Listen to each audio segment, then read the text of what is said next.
એ હાજરા હજુ અમારો કોર્પોરેટર આજની તારીખમાં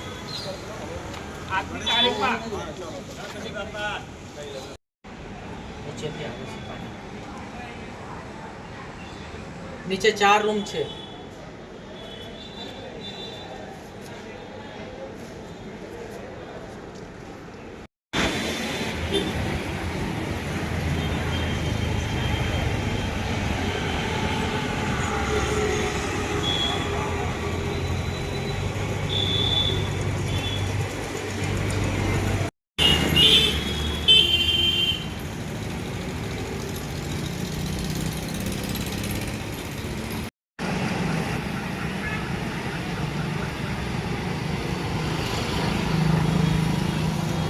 એટલું બધું એક્ટિવ રહ્યું છે. દરેક ઇલેક્શનો તમે રેકોર્ડ કરશો, પુરુષોત્તમ નગરમાંથી 85 થી 90% વોટિંગ થાય છે.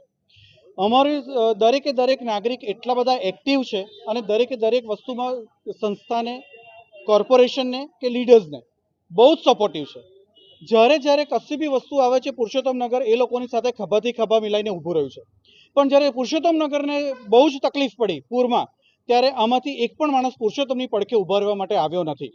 પુરુષોત્તમ નગરમાં પૂર વખતે 3.5 થી 4 ફૂટ પાણી હતું.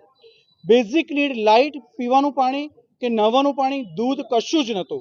ત્યારે અહીંયા ગાડીથી મેઇન રોડ ઉપરથી પોલિટિશિયન્સના એટલા બધા ડમ્પર અને એટલી બધી સહાયની યોજનાઓ પસાર થઈ, પણ એક પણ માણસ સોસાયટીની અંદર પગ મૂક્યો નથી અને પૂછવા નથી આવ્યું કે તમને શું તકલીફ છે. અમે લોકોએ બૂમ પાડી છે, તેમ છતાંય એમને અમારો અનાદર કરીને આગળ વહી ગયા છે. તો જ્યારે અમને જરૂર છે ત્યારે એ પબ્લિક ક્યાં છે? ઇલેક્શન વખતે અમે હંમેશા એ લોકોની પડખે રહ્યા છે. કોર્પોરેશનની વાત આવે તો કોર્પોરેશન જ્યારે અમારી પાસે જે ટેક્સેશન માગવા આવ્યું છે, અમે લોકોએ 100% ફૂલફિલ કર્યું છે. પણ જ્યારે અમારે જરૂર છે ત્યારે આમાંથી એક પણ વ્યક્તિ, એક પણ સંસ્થા કે એક પણ લીડર કે એક પણ કાર્યકર્તા અમારી પડખે આવીને ઊભા નથી રહ્યા. એટલે આ અમારો રોષ છે કે જ્યારે તમને જરૂર છે ત્યારે અમે છે, તો જ્યારે અમારે જરૂર ત્યારે તમે ક્યાં છો? આ એક સહિયારી વૃત્તિ છે કે ખભાથી ખભા અને ડગથી ડગ મિલાવો તો હંમેશા સાથે આગળ વધાય. પણ એક માણસથી અને એક હાથથી તાળી ના વાગે. આમાં બધો સહિયારો પ્રયાસ જોઈએ.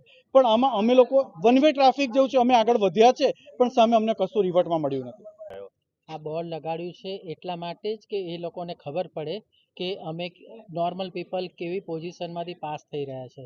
ધંધા નથી. દિવાળી સામે છે. આજે મારો બી હું ધંધો લઈને બેઠો છું, ધંધા નથી. કોંગ્રેસના રાજમાં જે હતું એ હતું, અમે સમજીએ છીએ.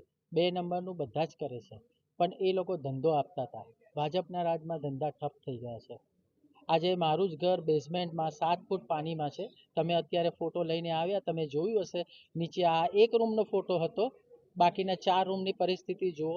મારું અહીંયા જે બધી વસ્તુઓ છે, નુકસાન, ભારે નુકસાન થયું છે.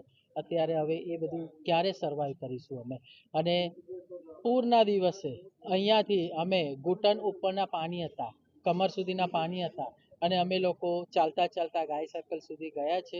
કેમ કે અમારી સોસાયટીના સિનિયર સિટીઝનો અને નાના છોકરાઓ છે, એમને બેઝિકની પાણી, દૂધ મળે તો એમનું કામ આગળ ચાલે. તો એ વસ્તુ પણ અમને પૂરી નથી પડી. અને રહી વાત, આ રોડ તમે જોઈ રહ્યા છો અત્યારે કે કેવી હાલતમાં થઈ ગયા છે. બધાની ગાડીઓના પ્રોબ્લેમ થાય છે.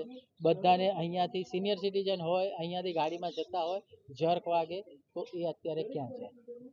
અમે જોયું છે કે ટ્રેક્ટરમાં સુવડાવીને લોકોને એક હોસ્પિટલમાંથી બીજી હોસ્પિટલમાં શિફ્ટ કર્યા છે.